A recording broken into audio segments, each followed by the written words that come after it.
dan thayyiban mubarakan fih kama yuhibbu wa rabbuna wa yardah.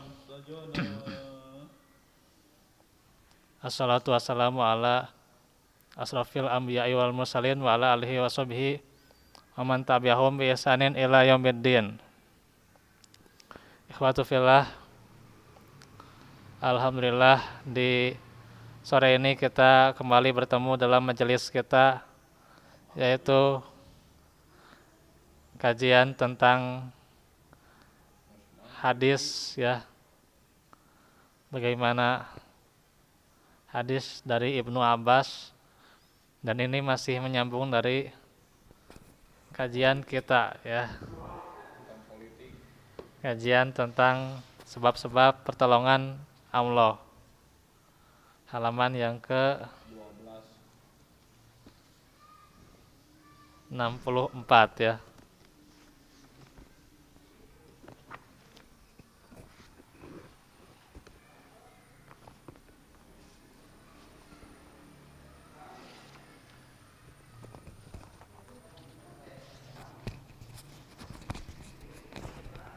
Ya, baik.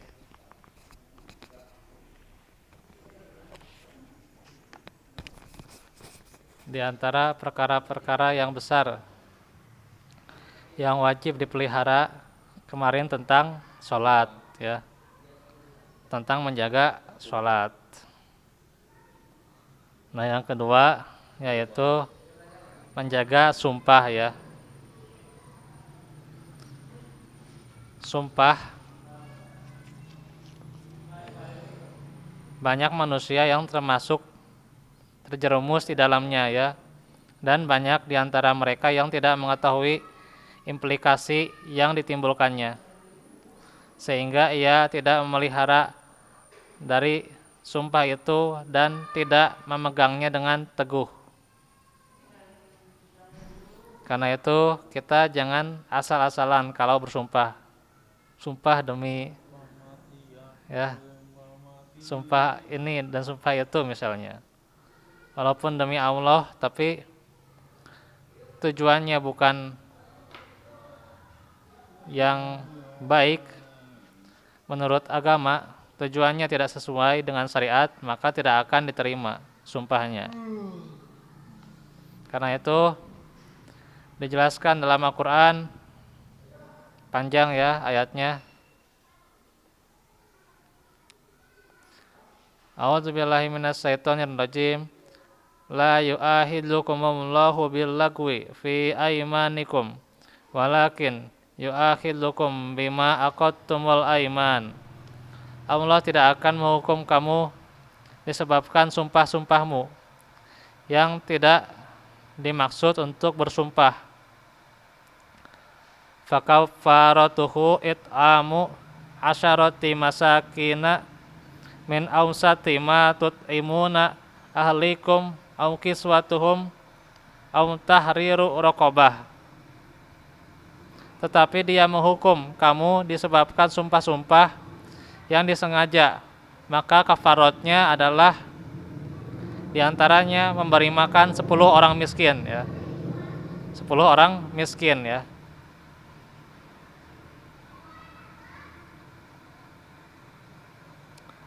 Faman lam yajid fasyamu salasati ayyam. Apa ngasih makannya? Yaitu dari makanan yang biasa kamu berikan kepada keluargamu, ya. Jadi tergantung kebiasaan, ya. Kebiasaannya makan nasi, ya makan nasi gitu, berarti yang dikasihnya, ya. Itu kebiasaannya makan sampe, berarti sampe. Atau kebiasaannya sagu, berarti sagu, ya, dan seterusnya. Roti, ya, kalau kebiasaannya roti, ya, itu. Nah, itu tentang memberi makannya. Atau memberi pakaian kepada yang merdeka. Jadi memberi pakaian kepada mereka, maksudnya, ya. Memberi pakaian kepada mereka atau memerdekakan seorang budak. Jadi bisa, yaitu memberi makan, memberi pakaian, atau memerdekakan seorang budak. Barang siapa yang tidak sanggup melakukan itu, maka kafaratnya yang paling gampang saum 3 hari. Dalika kafaratu aimanikum idza khalaftum wahfadu aimanakum ya. Kadzalika yubayyinullahu lakum ayatihi la'allakum tashkurun. Yang demikian itu adalah kafarat sumpah-sumpahmu bila kamu bersumpah dan kamu langgar. Jadi kalau ada pelanggaran itu adalah sumpahnya di kafarat ya. Harus supaya menghapus dosa itu, maka sumpah itu ya melaksanakan konsekuensinya ya. Jadi dilaksanakan konsekuensi ketika melanggar sumpah. Demikianlah Allah menerangkan kepadamu hukum-hukumnya agar kamu bersyukur kepadanya. Surah Al-Maidah ayat 89. Nah, itu diantaranya sumpah ya. Tapi saya nggak akan menjelaskan panjang karena kalau masalah sumpah itu panjang ya. Di kitab apa itu Asy-Syaukani, kitab apa namanya? Ya itu yang karya Imam Asy-Syaukani ya. Ad-Durarul Bahiyah namanya. Ad-Durarul Bahiyah. Nah, itu nama kitab yang dirujuk. Salah satunya ada menerangkan tentang sumpah. Nah, itu nanti saja ya. Baik, yang selanjutnya, yang ketiga. Demikian pula termasuk memelihara Allah, yaitu memelihara pendengaran, penglihatan, dan lisan dari segala yang diharamkan Allah. Karena itu Allah firman, wala taqfu ma laisa laka bihi ilmun. Innas sam'a wal basara wal fuada kullu ulaika kana anhu mas'ula. Dan janganlah kamu mengikuti apa yang kamu tidak mempunyai ilmu tentangnya. Sesungguhnya pendengaran, penglihatan, dan hati semuanya akan diminta pertanggungjawabannya. Surah Al-Isra ayat 36. Jadi jaga perkataan kita, pendengaran kita, lisan kita, penglihatan kita, karena setiap perbuatan itu kita dipertanggungjawabkan. Ketika kita tidak tahu ilmunya, maka lebih baik bertanya kepada yang lebih ahli ya. Fas'alu ahlad dzikri in kuntum la ta'lamun gitu. Tanyakanlah kepada ahli ilmu ya gitu. Gitu. Bertanya tentang biologi, tanyakan kepada ahli biologi.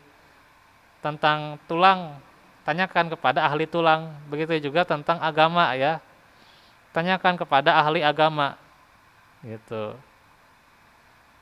Jangan tanyakan kepada dokter ya. Dokter yang belum tentu ngerti tentang agama ya, gitu. Nah, ini. Atau tanyakan kepada supir angkot ya. Ya, kadang-kadang karena dia nggak tahu, siapa saja tujuh buat bertanya, itu ya salah juga ya.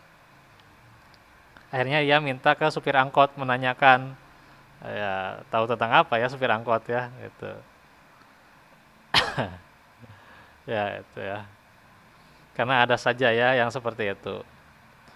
Dan di antara hal yang terbesar yang harus dipelihara lisan dan kemaluan. Nabi bersabda, "Man hafizoma baina lihyaihi wa ma baina rijlaihi dakhalal jannah." Barang siapa yang memelihara suatu yang berada di antara dua tulang dagu, apa itu? Lisan ya, mulut. Dan sesuatu yang berada di antara kedua kakinya, yaitu kemaluan, niscaya ia masuk surga. Karena itu Allah memerintahkan untuk memelihara kemaluan dan memberikan pujian kepada orang yang memeliharanya. Dia berfirman, "Qul lil mu'minina yaguddu min absarihim wa yahfazu furujahum dzalika azkalakum dzalika azkalahum innallaha khabirum bima yasnaun.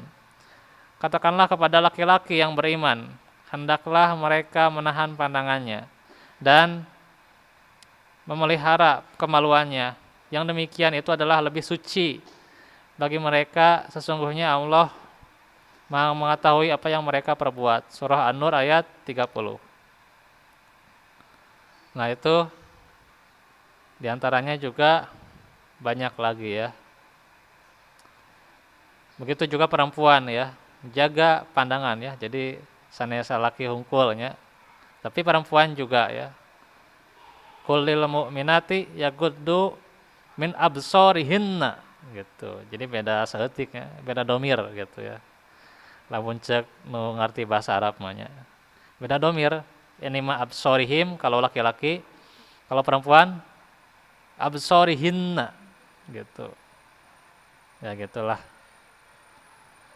Jadi beda sedikit ya.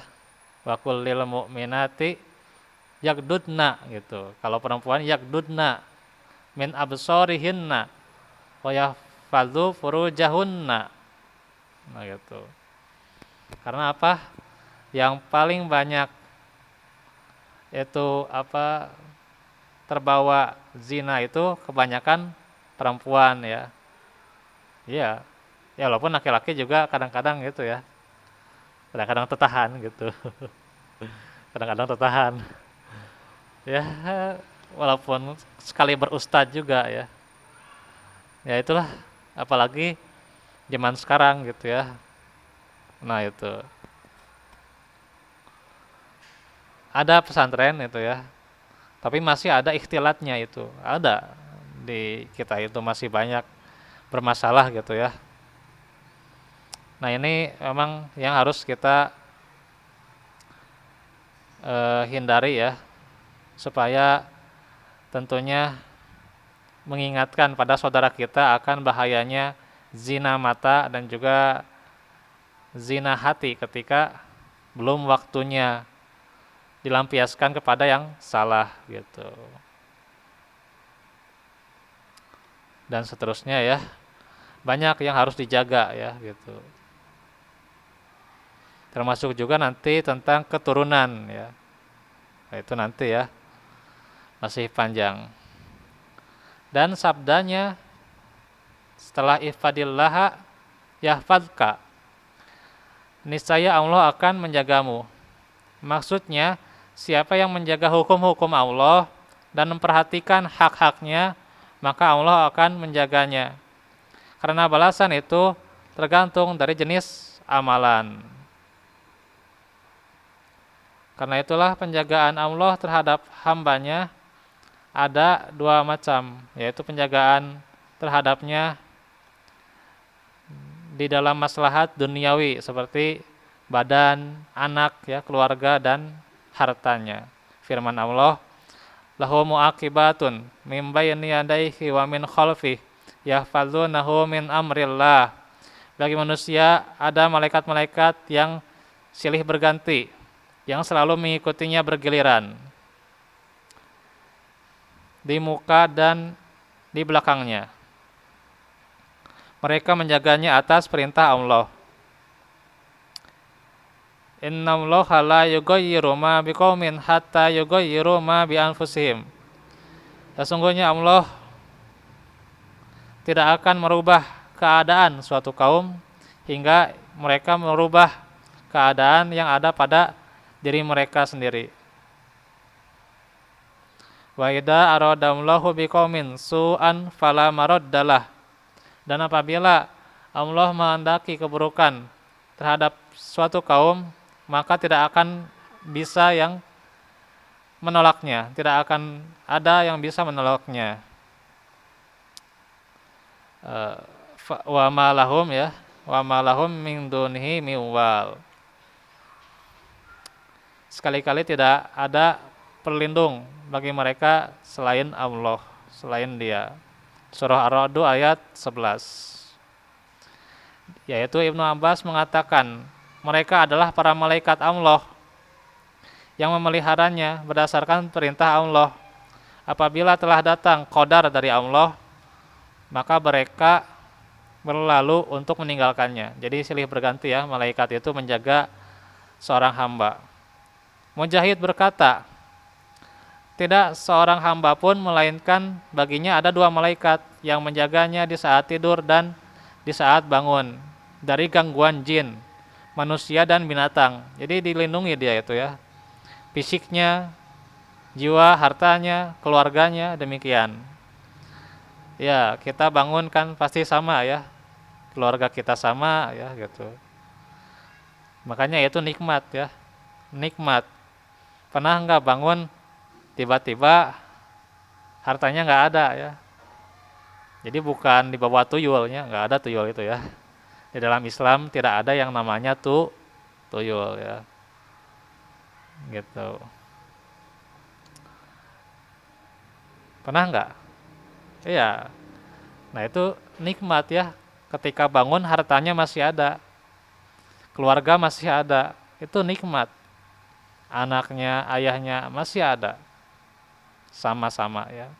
Nah, itu adalah nikmat gitu.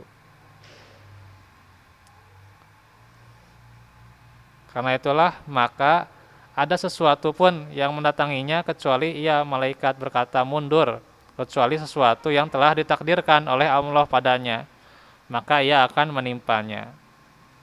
Karena itulah barang siapa yang menjaga Allah di masa muda dan kuatnya, nah ini ya buat para pemudanya.